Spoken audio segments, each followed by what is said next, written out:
Yes. But I'm saying God has every right to judge the murderer, and I'm not going to limit him at that. He's got every right to judge Joe Blow, the neighbor who has... Why does God have this right?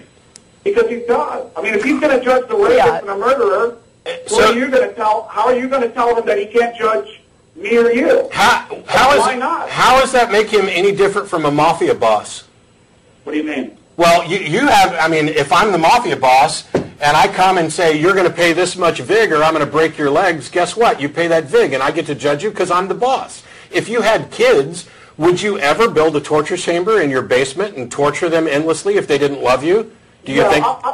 I want to get to the subject of how I agree. Of course you don't, because it shows the weakness of what you're saying. You're saying that God brought you into this world, he can take you out. God is the ultimate boss, and he can do with you what you want. And I say that with that kind of power comes responsibility, and it's patently absurd to go ahead and grant to some deity, whether he exists or not, that he has the right to treat the person who lied and the person who raped equally, as if they've committed equal wrongs. It's absurd, and you fundamentally know it.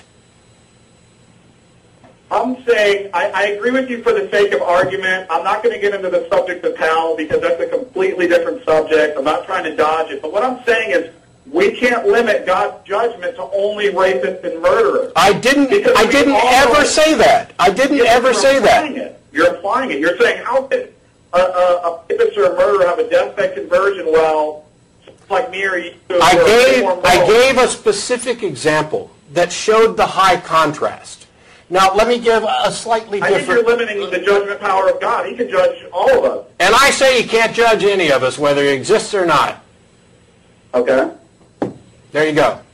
I mean, if you're not going to let me, if you're not going to actually address this seriously, I didn't say that God was limited in what he could judge by those standards. I'm assuming, hey, if there is a God and he judges me by those standards, I can't tell him he can't. Obviously, he's the one with the power. He's the mafia boss who can break my legs. All I can say is, I don't accept those standards. I don't find them just. I find it absurd to find anybody who claims that they're just.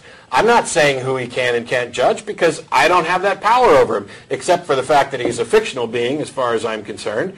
But what I'm saying is that if there's a person, I mean, it makes this type of system is a dictatorship, a fiat that makes all crimes, all sins, which I reject that concept, but all wrongs equal, and everybody begins with this pitiful, poor state of being worthless and in need of redemption from before they were born, even. And those who don't believe the unbelievable are somehow punished. If that's the way the system actually works, and I have no reason to think that this is true, but if that's the way the system actually works, then my assessment is that it is immoral. And I don't, I'm baffled by people who could claim that it's moral. And yet people like you who don't actually come out and say, oh, it's definitely a moral system. What you do is you say, God is God. He can judge you. What a lame-ass excuse is that? If my dad beat me when I didn't do anything wrong, and your answer was, well, he's your dad. He gets to beat you. You're a dick. That's the thing is, let me get this last thing in, and you can say whatever you want. You betcha. The whole thing, and you can tell by your own conscience, we all do something wrong. I'm not saying everything is equal. I'm not saying murder is the same deed as thinking how much you hate somebody. But what does God? But the Bible says that. Hold on. But what does God to do when we have thoughts like that, or we do things that we sin in our own way? We don't have to be a Jeffrey Dahmer to be a sinner, is what I'm saying. And I'm not putting a guilt trip on you, but you know as well as I do that we're imperfect. None of us are perfect. I never said we weren't. Okay, but that implies we all break some kind of moral standard. That's why we're all held accountable, and that's why our actions can't get us out of it, because by nature we do these things. And that's why, and the whole story of God is not that he's going to break our legs, he sent Christ for us. Oh, bullshit! No, bullshit! No, you're done. You're done. That is the biggest. That is the excuse. That's the mafia boss saying, "I'm going to break your legs unless Jesus is the unless in the story. Well, unless you pay me would be the mafia boss, and that's what Jesus would represent. Jesus is the loophole. Jesus is the unless in the story. It does not make God moral. It does not make the biblical story become suddenly valiant and worthy of respect. Well, in fact, killing somebody that is admittedly innocent in order to compensate for the crime someone else did. Though, that's what I just But said. people talking say, about Jesus.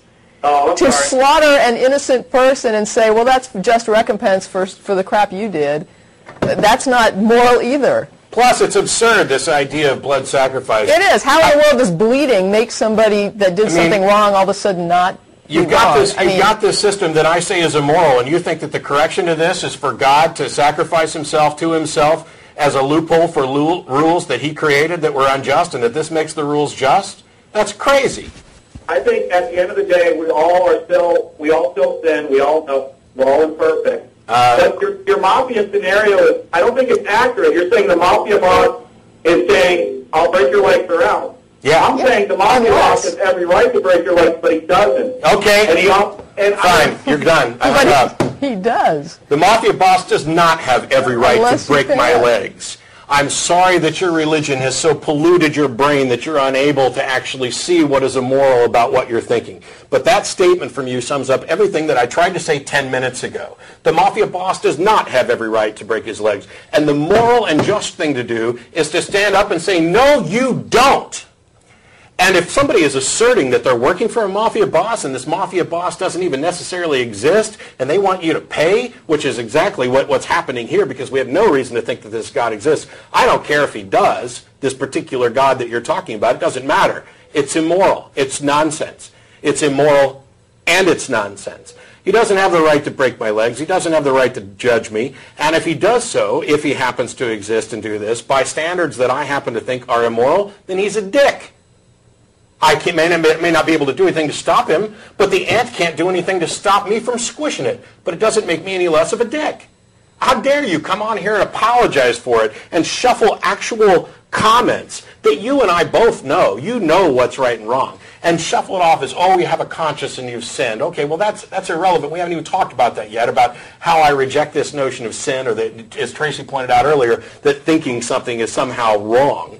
And then you come on and, no, Jesus is the excuse. Let me tell you something. According to the Bible, God basically chucked everybody into the pool and said, I got a life preserver. Anybody want to not drown? He's ultimately responsible. The story, and I agree, I'm getting worked up, and it's not because I think that there's any truth to the story. It's that I'm so freaking offended and pissed off that there are people out there who take this fairy tale and make excuses for it and say that this is something good that people should be applying to their lives, or that we should make 2010 the year of the Bible. Listen to yourselves. I'm more moral than that, and so are you, and you guys need to just own it. It's insane. Ugh.